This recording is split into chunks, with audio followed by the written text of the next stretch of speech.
Okay, so topic is work energy theorem for variable force. Or topic is work energy theorem for variable force. Now see, first we'll start with basic of one differentiation. There is one very important concept that we'll use, concept of differentiation. So वो क्या concept है अब तुम समझना. देखो, जैसे y equal to अगर x raise to power n है और मैं तुम्हें बोलता हूं कि dy बाय डी एक्स क्या होगा, तो आप क्या करोगे? आप इस पावर को आगे बुला दो और फिर पावर में से एक घटा दो. जैसे अगर सपोज करो y equal to X raise to power 4 है, तो आप dy बाय डी एक्स कैसे निकालोगे? जो पावर है उसको आगे बुला लो और पावर में से एक घटा दो, तो ये क्या हो जाएगा? 4x cube. ठीक है, लेकिन सपोज करो कि y equal to X cube है और मैं तुम्हें बोल रहा हूं कि तुम टाइम के रेस्पेक्ट में डिफरेंशिएट करो, x नहीं.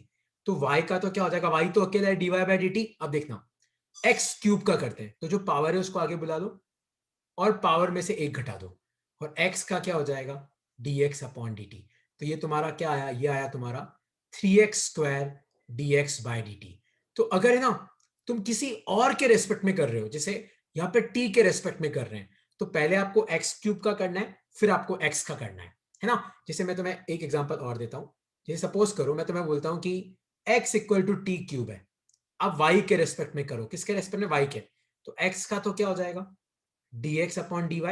और t क्यूब है, तो इस 3 को आगे लेके आओ, फिर 3 में से एक घटा दो तो स्क्वायर, और फिर t का क्या हो जाएगा? dt upon dy. तो x का मैंने dx बाय dy लिखा. देखो, जिसके रेस्पेक्ट में डिफरेंशिएट करते हैं ना वो नीचे आता है. टी क्यूब का कितना हो जाएगा? 3t square. क्योंकि टी क्यूब का कैसे करेंगे?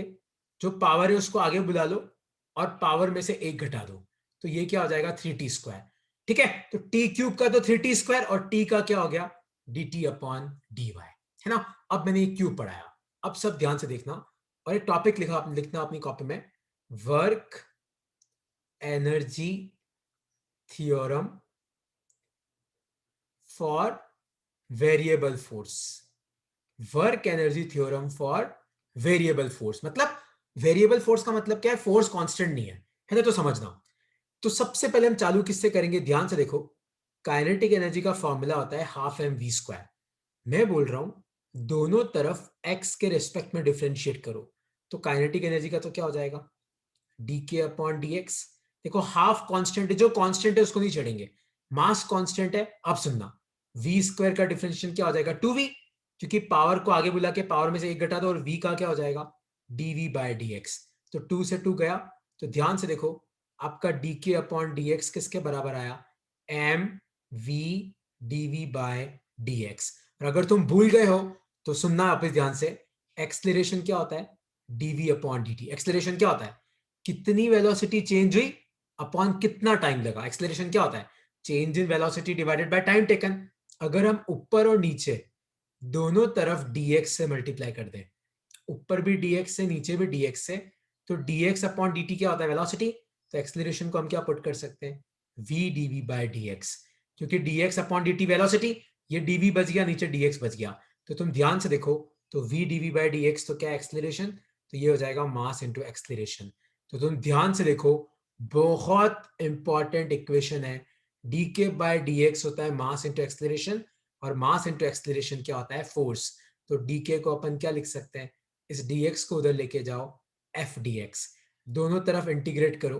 तो डी के, मान लो कि पहले आपकी काइनेटिक एनर्जी के आई थी, याद है? शुरुआत वाली काइनेटिक एनर्जी के आई, और मान लो बाद में आपकी काइनेटिक एनर्जी के एफ थी.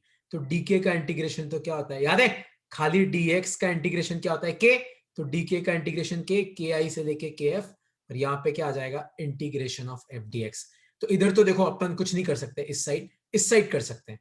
तो इस लिमिट को पुट करोगे तो पहले k की जगह अपर लिमिट पुट करो तो kf, फिर k की जगह लोअर लिमिट पुट करो ki. तो integration of F D x.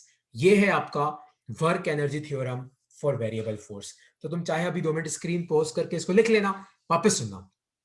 तो काइनेटिक एनर्जी क्या है? Half M V square. दोनों तरफ किसके रेस्पेक्ट में डिफरेंशिएट करना है? एक्स के रेस्पेक्ट में. तो के का तो D K by D X, half constant है, एम कांस्टेंट है, वी स्क्वायर का 2v, और v का dv बाय dx. 2 से 2 गया तो क्या बचा? M V D V by dx. और v dv बाय dx क्या होता है? एक्सलेरेशन, ये देखो मैंने इधर प्रूव किया कि क्या होता है एक्सलेरेशन। तो याद रखना, कोई तुम्हें पूछे कि dk बाय dx क्या होता है, तो आपको क्या बोलना है, फोर्स होता है भाई, है ना, घबराने का नहीं। dx को उधर भेजो तो आपकी क्या इक्वेशन बनेगी, dx उधर जाएगा तो f dx, और इधर पे क्या dk।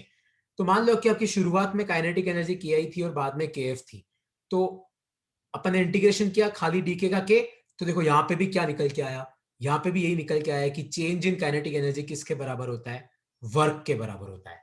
अब यहां पे इस इंटीग्रेशन का क्या मतलब है, तो अब तुम ध्यान से देखना। सपोज करो मैं तुम्हें क्वेश्चन पूछूं कि if f equal to x square, find work between, आपको वर्क निकालना है x equal to 1 and x equal to 3 metre.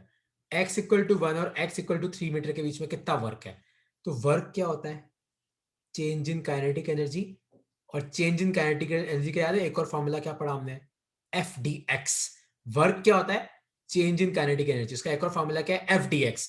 Lower limit क्या है देखो 1, अपर लिमिट क्या है 3, और यहाँ पे एफ का फॉर्मूला पुट करो, x square D x, lower limit 1 upper limit 3। और अगर तुम भूल गए हो तो मैं तुम्हें बता दूं कि x raise to power n dx का इंटीग्रेशन क्या होता है, पहले पावर में एक ऐड करो, फिर डिनोमिनेटर में एक ऐड करो, x n plus one upon n plus one. तो इसका इंटीग्रेशन क्या होगा, x two plus one upon two plus one, lower limit 1 है अपर लिमिट 3 है, तो सॉल्व करो तो ये कितना आ जाएगा, x cube by 3, lower limit 1 है अपर लिमिट 3 है, पहले एक्स की जगह अपर लिमिट पुट करो तो 3 क्यूब बाय 3 माइनस, फिर एक्स की जगह लोअर लिमिट पुट करो 1 क्यूब बाय 3, इसको सॉल्व कर लो तो ये आ जाएगा तुम्हारा 27 बाय 3 माइनस 1 बाय 3, तो ये दिया जाएगा तुम्हारा 26 बाय 3 जूल।